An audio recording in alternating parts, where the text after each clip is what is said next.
Your top stories this evening sponsored by Courts, bringing value home. Are you aware if the boats had drugs? President Ali questions, says Guyana has no comprehensive information on U.S. military strikes in the Southern Caribbean. U.S. fight against transnational crime in the region. Caribbean countries should not be fearful, says President Ali. Over 10,000 residents to benefit from new Cummins Lodge water treatment plant. Diwali motorcade shines bright from KT to LeBon Intention. And in sport, Guyana's FRANKLYN BRISPORT-LUKE shines at IPF World Master Equipment Championships in South Africa. HGP Nightly News begins now.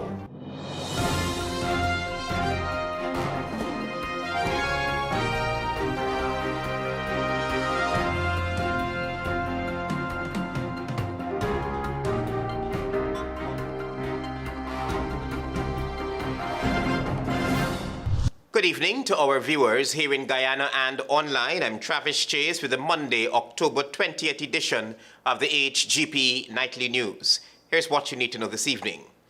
Guyana appears to have limited information about recent deadly U.S. military strikes on boats suspected of transporting narcotics in the Southern Caribbean. We open our broadcast with this story.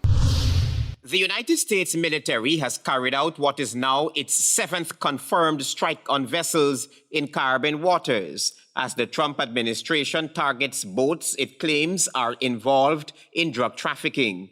Speaking with reporters on the sidelines of an event on Friday, President Ali said Guyana does not have full details on these operations. You are in the same position like the President of Guyana. You call it killings. I don't know what information you have before you. But the destruction of the boats that resulted in deaths. I don't know what information you have. Are you aware if the boats had drugs? Are you? I don't know. You're asking me to comment on something that I don't have a comprehensive set of information about. The Trump administration maintains that several drug cartels operating across South America are responsible for trafficking narcotics into the United States. When asked whether Guyana had confirmed if any of the targeted boats were actually carrying drugs, President Ali repeated that the country has no comprehensive information at this time. Can you verify for me or confirm that these boats were not carrying drugs? But in your relations with the United States, No, so that's what I'm saying. The U.S., in the spirit of cooperation, the U.S. has said that they have all the verification that these were drug-carrying vessels. Just last Thursday, U.S. forces carried out a strike on a boat in the Caribbean that did not kill everyone on board. 2 survivors, according to President Trump, will be repatriated to their home countries, Ecuador and Colombia. The most recent strike in the Southern Caribbean brings the reported death toll to 32. Travis Chase, HGP Nightly News. Meanwhile, Caribbean nations should not be fearful of U.S. anti-drug operations in the region. President Ali says the Caribbean will remain a zone of peace. Here's more. While the Working People's Alliance and Venezuela's ambassador to Guyana, Carlos Amador Perez Silva, have raised concerns about U.S. military operations in the Caribbean, particularly near Venezuela, President Ali holds a very different position. Now, if anyone say the Caribbean should be afraid, they should be calling for questioning. It means that person have information that would suggest that there is some harm that will come to the Caribbean from some force. So, I did not hear the statement. But as I said, my priority is the safety of this country and our region. President Ali emphasized that Guyana maintains priority in protecting its citizens and safeguarding its territory, while ensuring the region continues to be a zone of peace. Our priority is the protection of Guyana, the citizens of Guyana, and the territory of Guyana. And we will do everything necessary to ensure that our country is safe and our people remain safe. We will do everything necessary to contribute to the region remaining a zone of peace. He added that Guyana will continue working with regional and international partners to preserve stability in the Caribbean and combat transnational crime. And we will do everything in support of combating transnational crime and illicit drugs. We have a responsibility to the citizens of this region and the people globally to support and to work with our allies as we have been doing for decades. The Trump administration has already authorized the CIA to conduct covert operations in Venezuela, escalating pressure on President Nicolas Maduro. Venezuela has accused President Trump of attempting to topple its government. Trump, meanwhile, claims Venezuela has released prisoners into the United States and that large quantities of drugs are flowing from that country into American territory. The U.S. has also doubled its reward for information leading to Maduro's arrest, now offering $50 million, alleging he's one of the world's major narco-traffickers. Travis Chase, HGP Nightly News. More than 10,000 residents are now set to benefit from improved water quality and supply following the commissioning of the new Cummins Lodge water treatment plant. Find out more from Tiana Cole. Over 10,000 residents are expected to benefit from the commissioning of the new Cummins Lodge Greater Georgetown water treatment plant, which was officially opened over the weekend.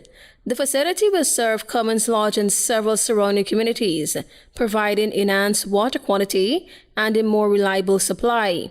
President Irfan Ali, in delivering the feature address at the commissioning ceremony, underscored the importance of water to everyday life.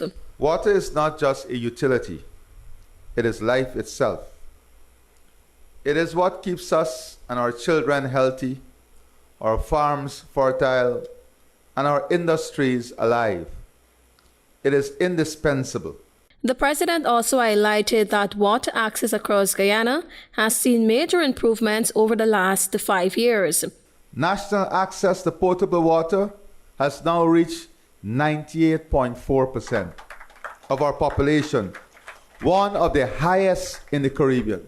Meanwhile, Chief Executive Officer, CEO of the Guyana Water Incorporated, GWI, Sheikh Bash, noted that a growing demand for water, driven by the development of nearly 60 new housing schemes across the country, has posed challenges for the utility company. I'm not happy with what is taking place, with the complaints by customers and the delivery of quality service to the population as a whole, and we are initiating several changes to turn around this area and ensure we use the new technology that is available. He assured that with government support, GWI will continue to improve its services, focusing on expanding treated water coverage and enhancing overall service quality to households nationwide. The $1.3 billion Cummins Lodge water treatment plan features a high-capacity design capable of treating 12 million liters of water per day, MLD, and has a storage capacity of 3.6 million liters. Fully automated, the facility operates through the Supervisory Control and Data Acquisition SCADA system, which allows real-time monitoring and management of the treatment and distribution process. It is also equipped with 4 high-efficiency booster pumps to ensure stable water pressure throughout the network. Tiana Cole reporting for the HGP Nightly News. Thank you, Tiana. Stay with us. There is more news ahead. Thanks for staying with us here on the HGP Nightly News.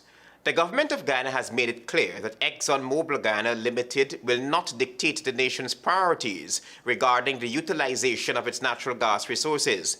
This was amplified by General Secretary of the People's Progressive Party Civic, Barrett Jagdeo. Antonio Day reports. Barrett Jagdeo, General Secretary of the People's Progressive Party Civic, and the country's sitting Vice President, emphasized the importance of beginning revenue generation from the development of Guyana's gas resources in the Saro block as early as possible. During a press conference at Freedom House, Mr. Jagdeo was responding to questions made by ExxonMobil Guyana's president, Alistair Routledge.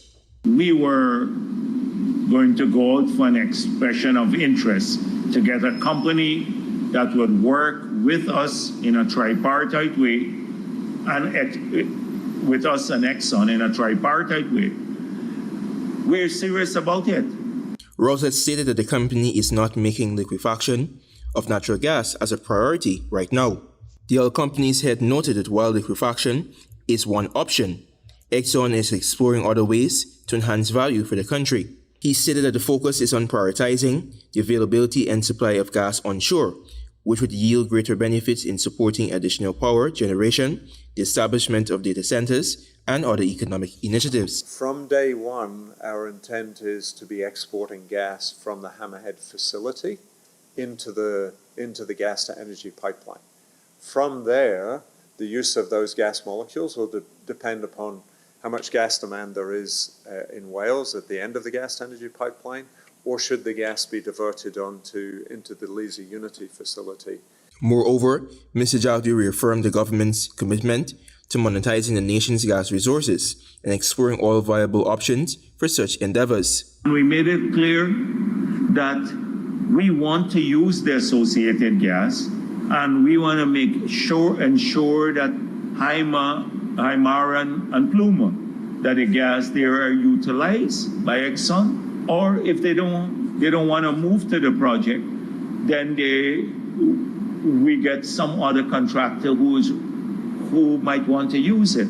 The government is committed to moving forward with the project and exploring all options for monetizing resources to benefit Guyana and to attract private investors. Antonio Day reporting for the HGP Nightly News. We tell you now that two Guyanese Canadian inventors are constantly using their expertise in digital technology for public service efficiency across the education, healthcare, oil and gas infrastructure, and manufacturing sectors. This story from Antonio Day. Guyanese Canadian Anthony Harris and President and Chief Executive Officer of eMagic Incorporated, during an exclusive interview with Nightly News, related that his company, which is headquartered in Ontario, Canada, has an establishment here which is local content certified.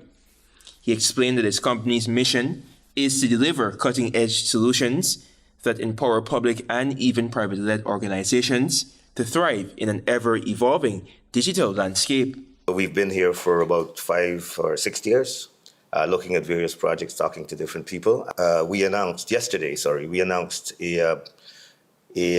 relationship with the EPA, where we're working with them on digitization using our software, which is digital twins, along with artificial intelligence. Harris noted that during his visit as part of a recent Canadian business delegation here, he was able to engage key partners regarding the utilization of his tech company's digital services. There is so much potential in this country, as you know, it's growing. We want to be part of that. We identified opportunities to fit needs that they have. Meanwhile, Floyd Kant, Chief Technology Officer of Sprig Learning, said his organization, which is based in Ottawa, provides early childhood years assessments, tools, and resources needed to build a foundation of lifelong learning, both at home and in school. He said his company combines artificial technology tools with classroom resources and hands-on activities that are easily integrated into day-to-day routines and lesson plans.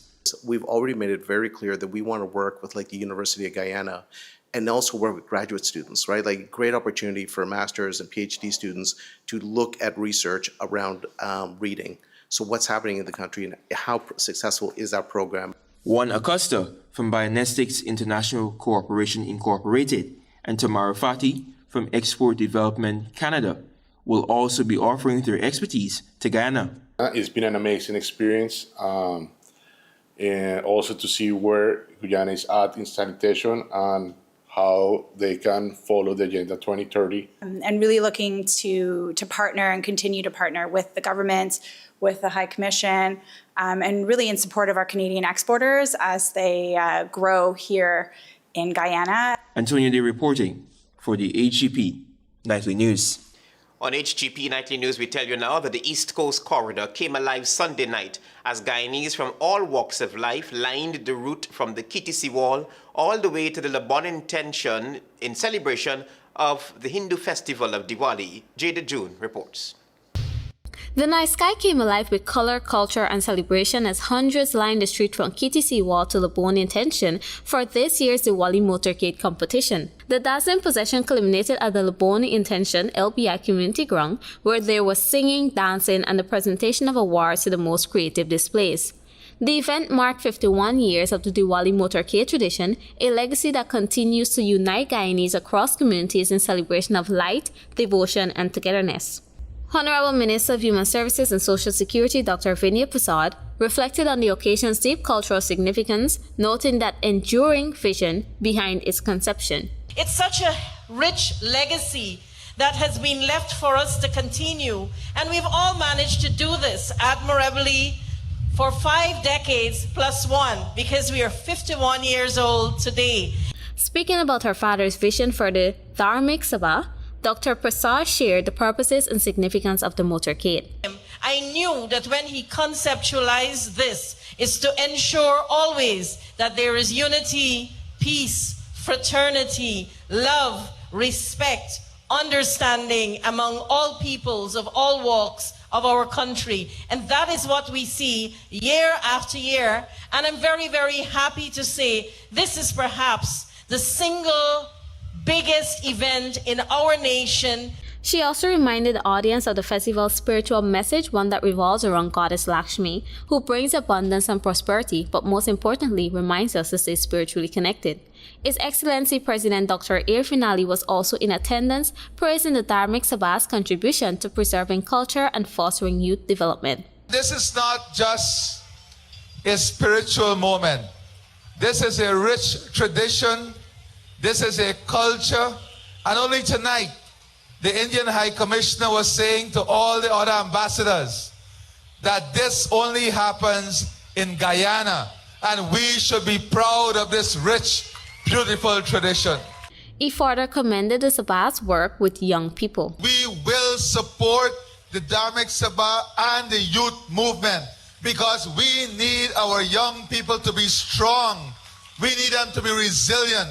We need them to be grounded in the values, grounded in the tradition, and grounded in the spiritual orientation that will make them the best possible adults. The celebrations at LBI Ground featured spectacular performances, cultural displays, and a vibrant sense of community spirit, as participants and spectators alike embraced the true essence of Diwali, the triumph of light over darkness and unity over division. Jada June reported for HGP Nightly News. Thank you, Jada. Stay with us. There is more news ahead. Welcome back here to the HGP Nightly News. The University of Guyana's Hindu Society lit up the university's grounds Friday last with a vibrant celebration that united students from all backgrounds. Among the highlights was a Rangoli competition, a colorful display of culture, creativity, and community organized by members of the society's executive team. Jada June reports. 2 executives of the University of Guyana Hindu Society, Pushpa Samaru and Alex Lam, shared their experiences in hosting the event, one that successfully brought together students of diverse ethnicity and beliefs to celebrate Diwali in the true spirit of light and unity. According to the president of the Hindu Society, Pushpa Samaru, the Rangoli competition was inspired by former executives who started the tradition years ago. I thought it was a good way to incorporate our culture and also have people from different backgrounds come together to celebrate Diwali. She admitted that organizing the event came with challenges, but credited the success of the teamwork and dedication. But if I didn't have the support of my executive, my members, everybody, this event wouldn't have been a success. It was kind of tiring doing everything, doing the decorations, but because of my amazing members, right, they all made this possible. Alex Lam, the public relations officer, explained that community outreach played a key role in making the celebration possible. We reached out to, other businesses to donate and so forth. It was a bit of a task bringing this event here, but as Pushpa said, with the help of our members and fellow executives, it was very easy, and I'm glad it went that way. The Rangoli competition, a traditional part of Diwali celebrations, features intricate designs made from colored rice or sand, symbolizing light, positivity, and harmony. Well, it's a Rangoli competition, and on Diwali, it's a tradition for families and elders in the home, mostly elders, but now it's being incorporated into the younger generations. The event not only showcased artistic skills, but also emphasize the inclusive and unifying essence of Diwali, reminding everyone that the Festival of Lights transcends religion and culture, shining brightest when shared together. Jada June reported for HGP Nightly News. As you know, this is Breast Cancer Awareness Month, and we will be sharing the gift of life from survivors. Today, we feature 58-year-old Mona Ramdeen, who is living proof that breast cancer is not a death sentence. Tiana Cole reports. Mona Ramdeen was diagnosed with breast cancer in 2000, a year she described as one filled with tragedy and hardship. Her husband was sick, her daughter had sustained a broken leg, and she herself began feeling discomfort in her breasts. While accompanying her husband to the clinic, she grabbed the paper to do a mammogram, a decision that changed her life. The test revealed that she had cancer in her left breast, and she underwent surgery soon after. And the chemo was 6 cycles, but I didn't take all 6 cycles. When I reached the 3rd cycles, the body refused the chemo. Ramdeen said when she first got a diagnosis, she was very scared because, to her knowledge, cancer did not run in her family. However, she took control of her health, did her research, changed her diet, and became a vegetarian. She emphasized that she never hid her illness.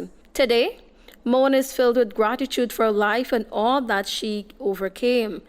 I want to thank God that for living to see 25 years survival, right? I'm a 25-year survivor, and I want to tell the people out there that cancer is not death. It's not a death sentence. She explained that her journey was made easier by the unwavering support of her family and friends, who stood by her throughout her treatment and recovery. I had my family was there backing me all the time. My children, my husband, my mom, even my stepdad, he was there all the time. Everybody was there with me, and also my church family. Ramdeen is also a proud member of the Georgetown Public Hospital Corporation GPHC Oncology Clinic, where she continues to inspire others. As the longest survivor in the clinic, 25 years strong, she often shares encouragement with new patients. Giving up is not an option. I said, don't give up. I said, God is there. You got to pray, and you got to reach out to people. Our advice to others is simple. Do regular checkups because early detection can save lives. Tiana Cole reporting for the HGP 93 News. Thank you, Tiana, for your reporting. More than 80 awardees received financial support when the Guyana Public Service Cooperative Credit Union held its annual bursary award ceremony. Marvin Cato will tell you more. The average cost of each one of those awards is between 100 and 250,000 Guyana dollars. The average cost of those 600 awards individually. That was Christopher Thompson, CEO of the Committee of Management at the Guyana Public Service Cooperative Credit Union, GPS-CCU, as he greeted the 80 awardees as well as those who continue to receive support from the credit union. In his message to the awardees, Chief Executive Officer of the GPS-CCU, Christopher Thompson, believes the awardees are future leaders with bright prospects and expressed joy that the GPS-CCU has a role to play in assisting in that bright future. Over the last 5 years, the GPS-CCU has given out approximately 600 bursary awards. The foundation of the bursary program is built on people helping people, and the resources are a direct, tangible expression coming from a neighbor, friend, family, or someone they may know. The credit union that responded to the calls of our members, and at its then bursary awards, distributed 100 laptops, along with $50,000 each to each recipient that year. Thompson posited that there are approximately 67,000 credit unions around the globe, 412 million members, an asset base of $3.8 trillion in 101 countries. He also reminded that the system is now digitized, which allows access to account information online using a digital medium. Some 500 loans per month are being processed, with 6,000 members benefiting annually from loans. Meanwhile, Karen Abrams, founder and head of STEM Guyana, while delivering the feature address, pointed to the significant role technology plays in this digital landscape, contextualizing access to information and how we communicate that information. She reminded that while technology is good, the real power lies in the hands of the creators. She encouraged a push towards technology to develop a Guyana all will be proud of. Many of you have the latest phones, computers, and flat-screen TVs at home, and that's wonderful. But remember this, The real power of technology lies behind those screens, not in front of them. The credit union says it sees the more than 80 awardees as deserving and vowed to continue to utilize its resources to break down barriers standing between the awardees and their goals. The aim is to ease the enormous cost of education on parents and guardians. Marvin Cato reporting for HGP Nightly News. Your regional news is up next.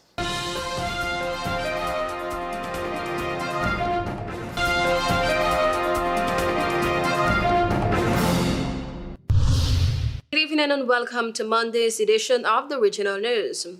Trinidad and Tobago stood apart from its Caribbean community CARICOM neighbors this weekend, declining to endorse the regional statement on key security and stability issues, including the growing presence of the United States military in the region, after leaders met to discuss a recent security buildup and a spate of deadly maritime strikes. According to a CARICOM communique issued after the meeting, heads of government discussed the increased security activity in parts of the Caribbean and its potential impacts on member states. The communique said the meeting reaffirmed the principle of maintaining the Caribbean region as a zone of peace and the importance of dialogue and engagement towards a peaceful resolution and disputes and conflict, but noted that Trinidad and Tobago reserved its position. The meeting comes amid a series of lethal strikes by the Donald Trump administration on vessels it says were involved in drug trafficking off the Venezuelan coast. At least 2 people believed to be nationals of Trinidad and Tobago were reportedly killed in one of the strikes, a development that has intensified regional concern.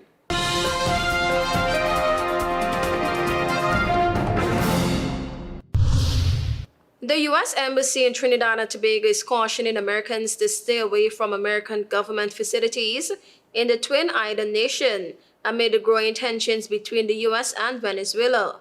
The alert is based on threats directed at American citizens in the Caribbean nation, with U.S. authorities saying it could be linked to ongoing tensions in the region.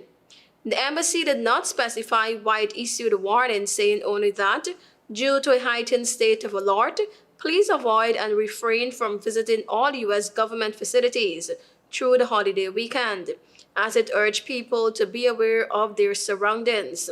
Venezuela is located just miles away from Trinidad, where people in one community are mourning the disappearance of 2 local fishermen believed killed in a U.S. strike on Tuesday. Tensions between the U.S. and Venezuela are at an all-time high over deadly U.S. strikes in the Caribbean waters targeting suspected drug traffickers. There have been 6 known boat attacks in the area since last month. The most recent on Thursday targeted a submarine carrying mostly fentanyl and other illegal narcotics, President Donald Trump said on Saturday.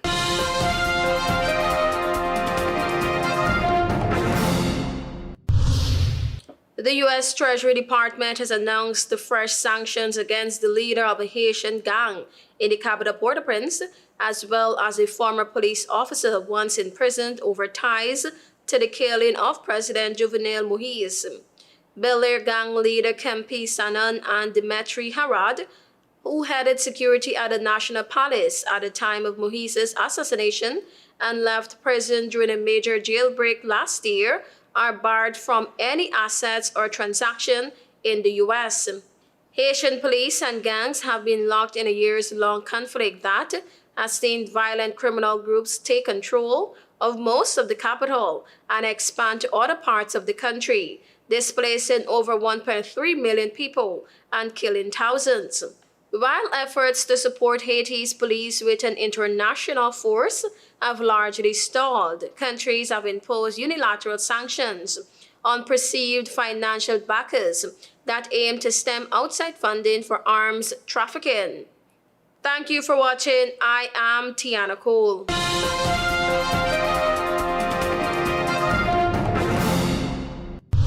Join us now for HGP's Sports Spots.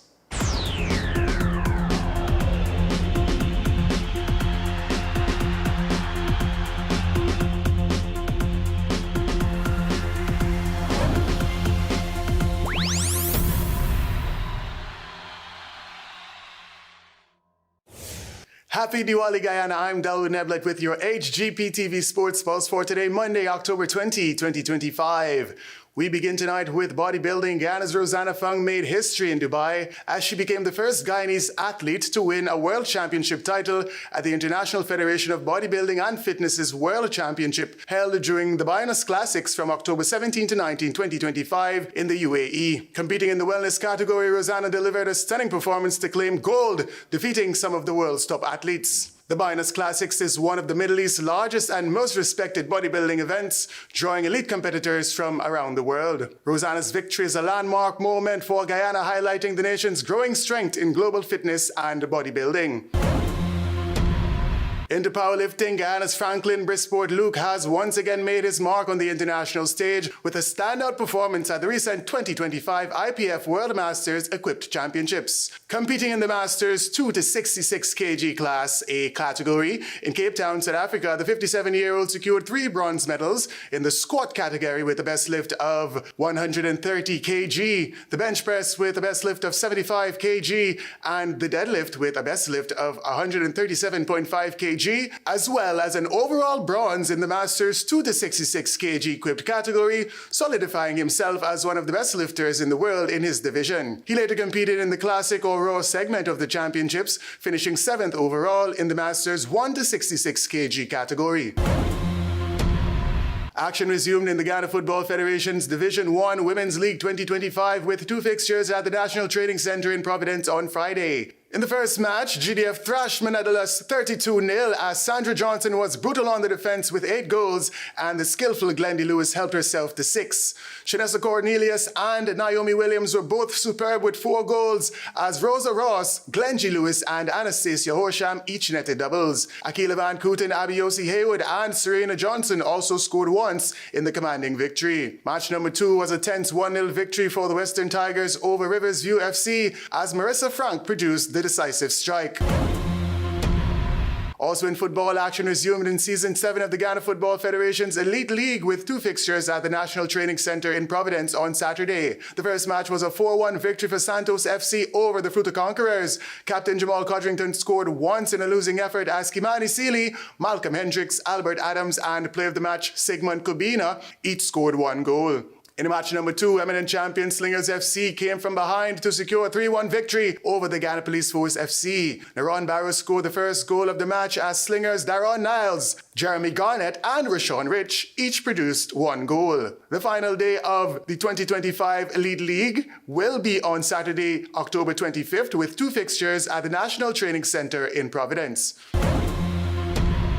Into cricket, Eve Leary was filled with excitement as His Excellency Dr. Mohammed Irfan Ali captained the Ghana Police Force to a victory over the NYPD on Sunday. The match, which has become a part of the Ghana Police Force's calendar of events since the passing of Guyanese-born Detective Randolph A. Holder, who was killed in the line of duty, featured both active members and veterans of the New York Police Department. Batting first after being sent in, the Ghana Police Force amassed a total of 229 for 5 from the 20 overs on the back of a powerful century from Troy Ben, who retired after bringing up his 100 in just 54 deliveries. Michael Newland made 39. Deputy Commissioner Ravindra Buduram also played well for his 27 as former West Indies opener Sunarayan Chattergoon was only able to score 11. The younger brother of Centurion Troy Ben Trevor came in and hit a 6 off his first delivery as President Ali, who arrived at the crease with 2 overs remaining, was unbeaten on 4. New York's Tuffy Cool, Raman Chowdhury, Kyle Michael and Kelvin Leach each picked up 1 wicket. In response, the New York law enforcement were limited to just 157 for 9 as Leach returned to top score with 47 from 32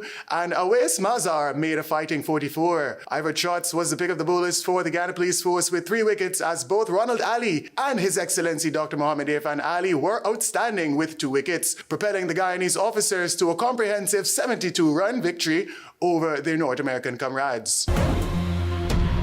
More in cricket, action resumed in the Ghana Cricket Board's 2025 Queensway Security Inc. Senior Men's Inter-County Tournament as Babees faced Demerara at the number 69 ground on Sunday. Batting first, Babees were bowled out for a meager 162 in 47.4 overs as Richie Lucknott picked up 4 for 31 and both Chandrapal Ramraj and Ashmid Ned picked up 2 wickets. Zainal Ramsamy top scored with 39 as Clinton Pistano added 29 and Garfield Benjamin 22. West Indian players Kevin Sinclair and Shimron Hetmeyer went for score scores of 17 and 16 respectively. When Demerara responded, Junior Sinclair picked up 3 for 48 and Versame Pamal 2 for 15 as Babis showed good fight to take 7 wickets. The defending champions would reach 166 in 46 overs. As player of the match, former West Indies under-19 all-rounder Ravindra Dindyal remained unbeaten on a well-played 61 and current West Indies under-19 all-rounder Jonathan Van Lang unbeaten on 32 to secure the 3-wicket victory and a spot in the final against Essequibo on Sunday at the Hampton Court or Joe Jagmahan ground in Region 2. And finally, the West Indies succumbed to Bangladesh in the first match of the ongoing 3-match ODI series at the Sherry Bangala National Cricket Stadium in Dhaka on Saturday. Batting first after being sent in, Bangladesh were bowled out for 207 in 49.4 overs as Tawheed Ridoy top scored with 51 from 90 and Mahidul Islam Ankon added 46 from 76. Jaden Seals picked up 3 for 48 as both Roston Chase and Justin Greaves chipped in with 2 wickets. The West Indies were then bowled out for just 133 in 39 overs as Rashad Hussain ripped through the batting lineup, taking 6 for 35, with only Brandon King 44 and Alec Athanas offering much resistance in the 74-run loss. The second match of the series will be played at the Sherry Bangala National Cricket Stadium from 3 hours 30 on Tuesday. That's it for this edition of the HGP TV Sports Pulse. I'm Delwyn Neblett reminding you to stay in the game. Are you aware if the boats had drugs? Questions President Ali. Says Guyana has no comprehensive information on U.S. strikes in the Southern Caribbean. U.S. fight against transnational crime in the region. Caribbean countries should not be fearful, says President Ali. Over 10,000 residents to benefit from new Cummings Lodge water treatment plant. Diwali motorcade shines bright from Kitty to Le Bon Intention. And in sport, Guyana's FRANKLYN BRISPORT-LUKE shines at IPF World Master Equipment Championship in South Africa. Those are our major headlines. For these stories and more, please go to our website. It's www.hgptv.com. I'm Travis Chase. Thanks for watching. Goodbye.